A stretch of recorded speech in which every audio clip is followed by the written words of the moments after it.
You're listening to Family Talk, the radio broadcasting division of the James Dobson Family Institute. I am that James Dobson, and I'm so pleased that you've joined us today.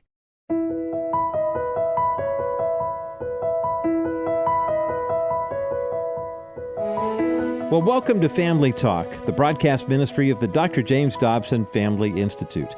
I'm Roger Marsh, and in just a moment, we're going to hear an extraordinary story of faith, perseverance, and speaking truth with a special guest who brought the crowd to its feet at a recent event sponsored by the James Dobson Family Institute right here in Colorado Springs.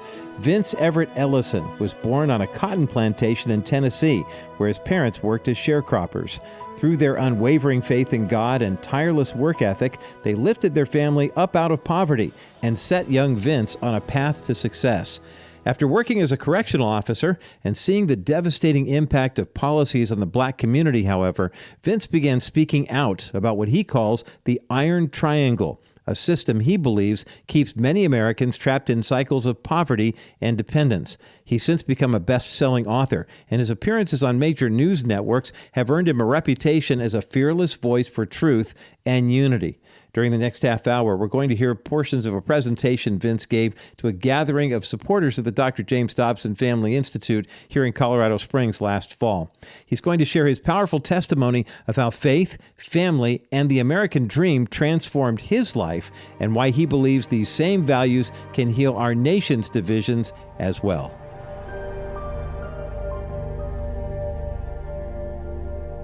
I understand how teenagers felt when they saw Elvis, because I just saw James Dobson.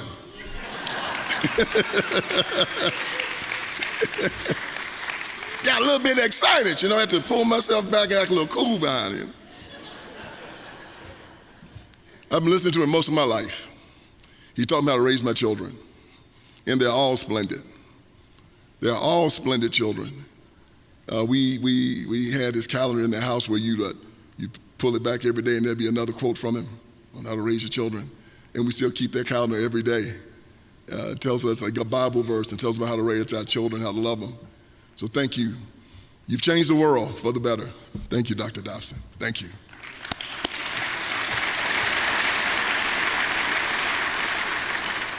My name is Vince Everett Ellison. I was born on a cotton plantation in Haywood County, Tennessee, 1963. My father was a sharecropper. The things that people read about regarding Jim Crow South, I lived. I was at the only thing that kept me from being at the absolute bottom of American society was that I had a father. And my father aspired. All of his life, he had been on plantations sharecropping. He was abandoned by his mother and his father when he was 6 weeks old. And his great aunt and uncle raised him, and they were sharecroppers. But my father aspired, and he got involved in the insurance industry. Back in those days, black and white people did not have, poor whites and poor blacks didn't have checking accounts. So if you had an insurance policy, you had to have somebody go around and pick up the money every month from the people. This was called a debit route. My father got a job from a black man that owned his own insurance company. He owned an insurance company and a funeral home. So he was making money hand over fist, wasn't he? And he said my father got a job going on the debit route. He was a very honest man. Some people would steal the money, but my father never stole. And he moved up in the insurance industry and finally opened up his own insurance company, bought us out of poverty. We lived in a house before then with no running water, wood heater. But my father and mother worked hard, brought us out of poverty in America because they believed in America. After that, because God had been so good to him, we started a gospel singing group called the Ellison Family. We went around the South singing good gospel music. We did that for about maybe 15 years. Learned about the church, learned about the inner workings of it. And after going to college at the University of Memphis, I started working in a prison in Columbia, South Carolina. I thought we had overcome the black community. But then I saw in that prison, and this was during the 90s with the Clinton-Biden crime bill, they were locking up all of these men, mostly black men, all over the country. In South Carolina, before the 90s, they only had 3 prisons in South Carolina. Before the end of the 90s, they had over 30. And I think that some of us can remember that $40 billion crime bill with 100,000 police officers in prisons all over the nation and the crack cocaine epidemic. So as a young man working there, I was perplexed. I thought we had overcome. And so I started asking the black intelligentsia, why are all of these young men being locked up? Because they were about my age at that time, 26, 27 years old. And of course, the black intelligentsia gave me the same old refrain. Evil, rich, white, Republicans, conservatives hated black people and wanted to lock them up. Well, I was very naive. And I said, oh, really? So I said, I'm going to resign from the prison system, and I started a nonprofit to try to keep this from happening. Well, after going down into the ghettos, I saw something pretty interesting. When I got down there, I didn't see any evil, rich, white, conservative Republicans anywhere. Matter of fact, you see a unicorn or a leprechaun before you saw one. But when I looked around, I saw a lot of black Democrats, a lot of liberals making a lot of money off of the chaos. And it's these three entities that were really making a lot of money off of, and I call them the Iron Triangle. It's the name of my first book. Most black preachers, most black politicians, and most black civil rights workers. Not all, but most. And I found that they were conduits between rich white liberals in California and in New York City. And their job was to make sure that the black community voted for the Democratic Party by hook or by crook. Keep them poor, keep them uneducated, keep them afraid, but make sure they vote for the Democratic Party. I don't care if you got to do ballot harvesting, street money, souls to the polls, intimidation, a bottle of liquor and a pork chop sandwich. Make sure they vote for the Democratic Party. And it was a machine. And it worked perfectly. But I knew that black people had Christian conservative values. But they were voting for these liberals, and then I understood why. It was a masterful, deceitful plan. And that started me on my journey. I wrote my first book, and Book Authority gave it number 61 of the greatest political books ever written. It sold tens of thousands of copies, but it blew the lid off of this plantation system that these leftists have kept going on for the last 150 years in the black community. So I decided that I was going to come out and I was going to tell everybody about it, because there's a penalty for lying to the strong. There's a penalty for going out telling people that their brothers and sisters are their enemy. I came to find out that black and white Christians believe in most of the same thing.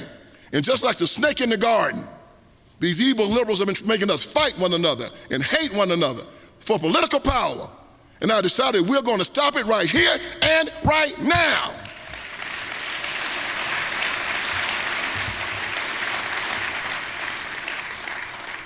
It was amazing what I saw. I would sit down and I would talk with black conservatives and I would talk to white conservatives, and I would say, man, we don't disagree on anything. We're pro-life. We believe in the Second Amendment.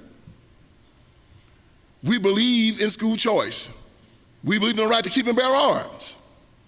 We believe in the same way of disciplining our children. We believe in God. We love football. We love basketball. We love rock and roll. We love gospel music. I came from West Tennessee, and I was on Tucker Carlson earlier this year in June. And Tucker asked me about my upbringing, and Tucker said, the high school you went to, what was the racial composition? I said about maybe 60% black, 40% white. He said, you ever had any racial strife? I said, no. None? Nope. You lived in a small town in Mississippi Delta. Did you ever have any racial problems? No. No fighting, no. I said, Tucker, I grew up in an idyllic environment where we all just got along. He said, well, where did this come from? I said, it's a lie. They'll find one situation that happens somewhere else in the country, and they'll try to apply it to the whole nation. And that's what the devil does. He'll find ways to divide, like he did in the garden at the beginning, whispering in your ear, they hate you, you hate them. And what do? We walk past each other and we don't talk to one another because we believe what the devil says. At the beginning of our Bible, in Genesis 4, Cain was angry. We all know the story, Cain and Abel. I read my Bible many times, but about 4 or 5 years ago, I read this again, and it had gone over my head my whole life. And this time, it meant something else. Like Thomas Wolfe said, you see a thing 1,000 times before you see it once. It's one of those Thomas Wolfe moments. I read Genesis chapter 4. Cain was angry because God had rejected his offering, but had accepted his brother Abel's offering. Amazingly, Cain wasn't mad at God, he was mad at Abel. God had rejected it, Abel hadn't. He was so angry at Abel, he wanted to kill him.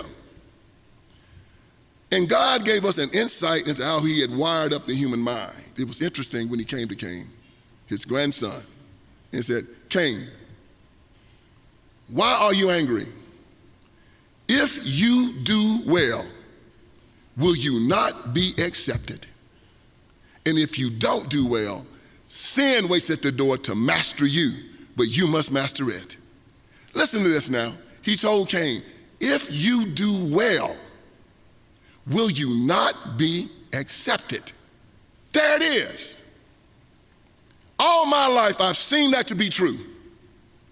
Joe Louis walks up in the Yankee Stadium, fights Max Schmeling on the end at the eve of World War II, knocks him out in New York City, and America applauds Joe Louis. He did well. Jesse Owens goes to Nazi Germany, outruns all the Nazis, wins 4 gold medals, gets a ticker tape parade in New York City, loved all over the country. Why? He did well. Jackie Robinson breaks the color barrier, knocking home runs, stealing home on all of these great baseball players, and America loves him now. His number can never be worn in Major League Baseball ever again. Why? He did well. If you do well, will you not be accepted? But instead, they put a lie in the minds of these children. And they told them because you're black, you're poor. Because of some imaginary foe, you'll not be accepted in America. That is a lie. We must go back to our Bible, we must teach our children the truth, and we must teach them that if you do well in this country, you'll be loved, you'll be respected, and you'll be lifted up. They talk about white privilege. I tell people, yes, it is a privilege to be white, but it's also a privilege to be black. It's a privilege to be an Asian. It's a privilege to be Jewish. It's a privilege to be anything that God made you.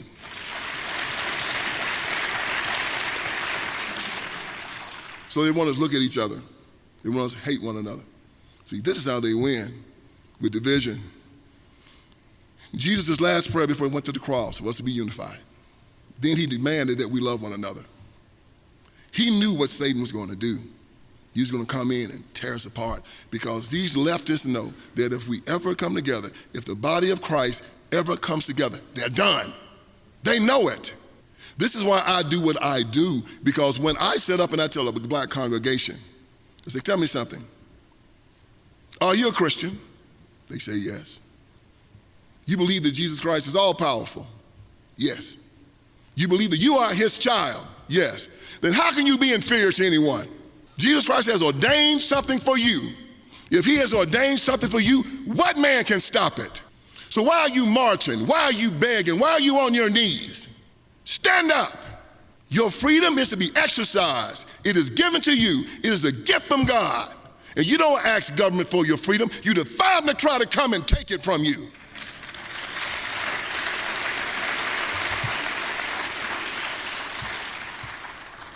I got a little trouble, but I kind of like trouble. I started this journey, y'all, when I went to the Lorraine Motel. I was writing my book, and I was troubled because I saw these young men kneeling. Y'all remember that time, all the football players in the NFL were kneeling. And I was trying to figure out where all the anger was coming from. I mean, I was born on a cotton plantation. My daddy was abandoned. We weren't angry. What these young men angry about? You know, he was Superman, millionaires, applauded and cheered by America. I mean, what do you guys got to be mad about? So I went to the Lorraine Motel, and as y'all know, it's a civil rights museum now. And while I was there, they had Dr. Martin Luther King Jr. to have a dream speech, and it was looping. I had another Thomas Wolfe moment. I saw a thing 1,000 times, but you see it once. And I heard Martin Luther King Jr. give this I Have a Dream speech. You know, it's this iconic speech that I'll all of our children are supposed to recite now in school. Previously, about maybe 3 weeks earlier, I had read John Locke's Second Treatise of Government. Yes, I read it for fun. And in John Locke's Second Treatise of Government, John Locke had said, he talked about unalienable rights. He said these rights are irrevocable, non-transferable, and unsellable. They're a gift from God. And I said, well, I knew about unalienable rights, but I didn't know that they were that deeply ingrained in who you were. Irrevocable, non-transferable, unsellable, a gift from God. That we were free. Our freedom was a gift from God. Jesus Christ said, he who the Son has freed is free indeed. You're free. So with that in mind, I hear Martin Luther King Jr. doing this I Have a Dream speech. And he said something that I'd heard 1,000 times. This time I called it and I heard it differently. And I said, that's the poison pill. King said in this speech, 100 years after the Emancipation Proclamation, the Negro is still not free. And I said, that is a lie. My freedom is a gift from God. It is an unalienable right. It is irrevocable, non-transferable, and unsellable. He said that we have come to government to demand these unalienable rights. You don't ask government for your unalienable rights. They're a gift from God.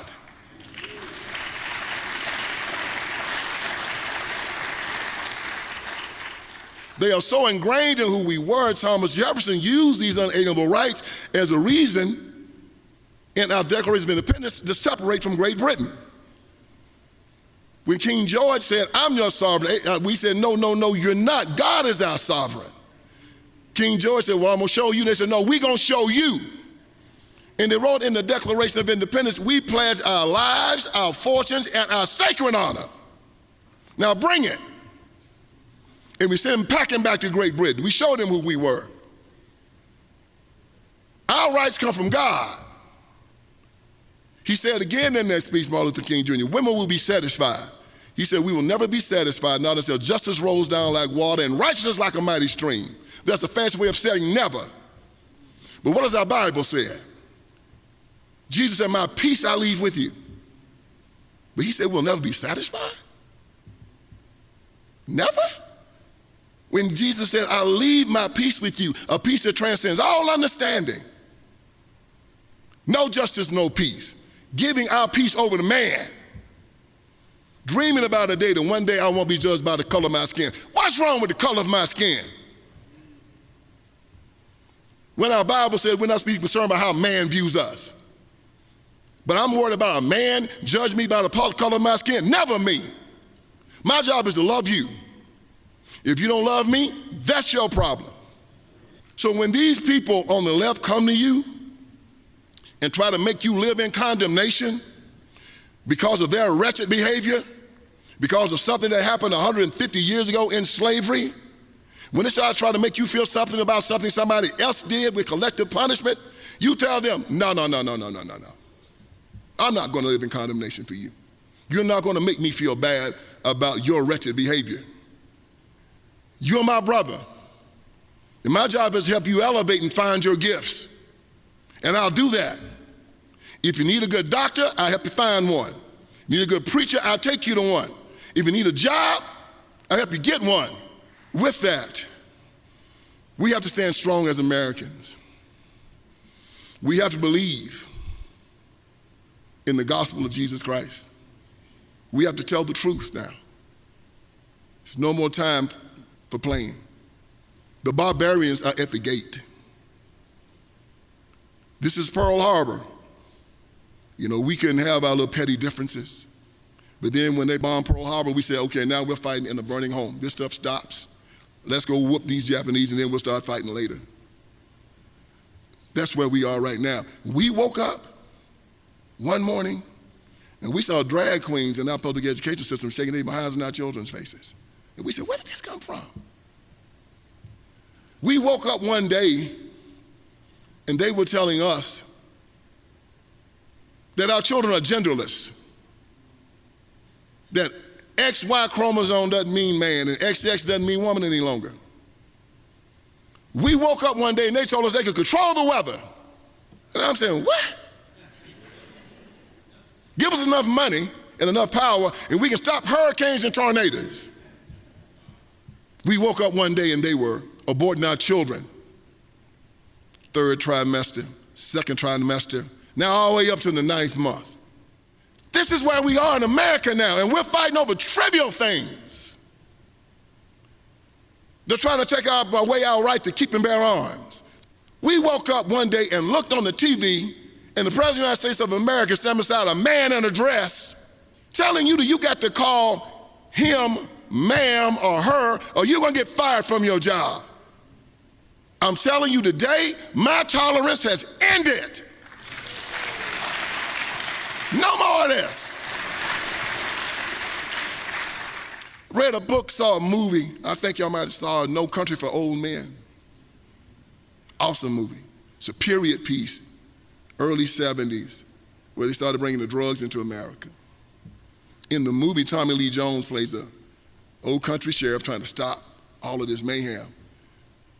This cowboy comes up on a drug deal, that's gone bad. Everybody's dead, but the money is still there. Big satchel full of money. And he takes this money, but he doesn't know that the cartels have put a homing device in it. And they send this psychopath out to find this money. And throughout this movie, it's all of this violence, all of this killing. And Tommy Lee Jones is in the midst of it trying to save this cowboy from what inevitably is going to happen. I'm not going to give you the ending, but at the end of the movie, Tommy Lee Jones is telling his friends found out he's quitting. He said, I can't do this any longer. And his old friend asked him, why are you quitting? He said that I could stop this violence, but in order to stop it, I'm going to have to become something I don't want to become. And it's not what I'll have to do to stop it. It's what I'd have to become. And what I have to become is going to put my soul at hazard, and I can't do that. Y'all, it is not what you have to do to be on the left, to support these people. It's what you have to become. What you have to become will put your soul at hazard. You have to become a mass murderer of children. You have to become an anti-Christian bigot. You have to become a pervert and a liar. You have to become a genderless, mindless, atheist, sulking beast. You have to become an affront to God. And I will not do that. I've been fighting these people for most of my adult life. I have fought them in the halls of power. I have fought them in the prisons. I have fought them on the street corners. I will fight them until hell freezes over. And when hell freezes over, I'll fight them on ice. Thank you very much. Thank you, Dr. Dobson. Thank all of you for the invitation. God bless you all. Thank you.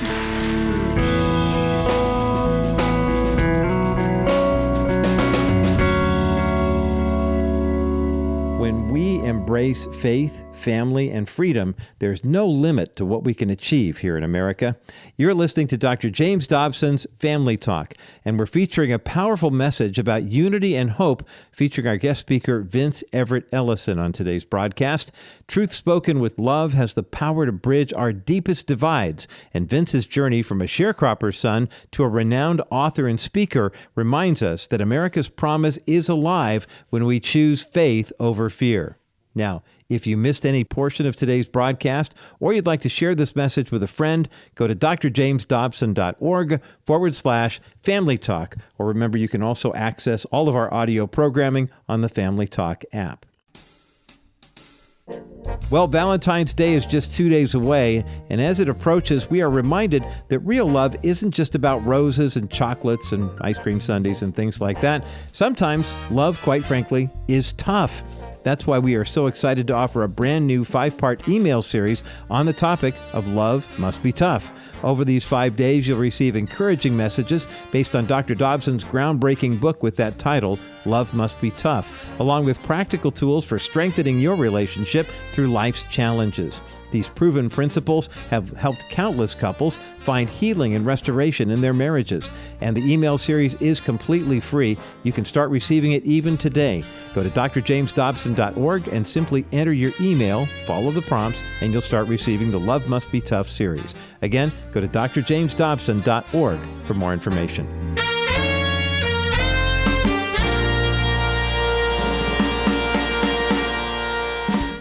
Here at the James Dobson Family Institute, we believe in investing in the next generation. Every day we receive messages from parents and families whose lives have been transformed through these broadcasts, but we can only continue this vital work through the generous support of friends like you. Consider making a donation today to support the ministry of the James Dobson Family Institute. It's completely tax-deductible and secure. Go online to drjamesdobson.org or call us at 877-732-6825. That's 877-732-6825. I'm Roger Marsh, and on behalf of Dr. Dobson and the entire staff here at Family Talk, thanks so much for listening today. Be sure to join us again next time right here for another edition of Dr. James Dobson's Family Talk, the voice you trust for the family you love.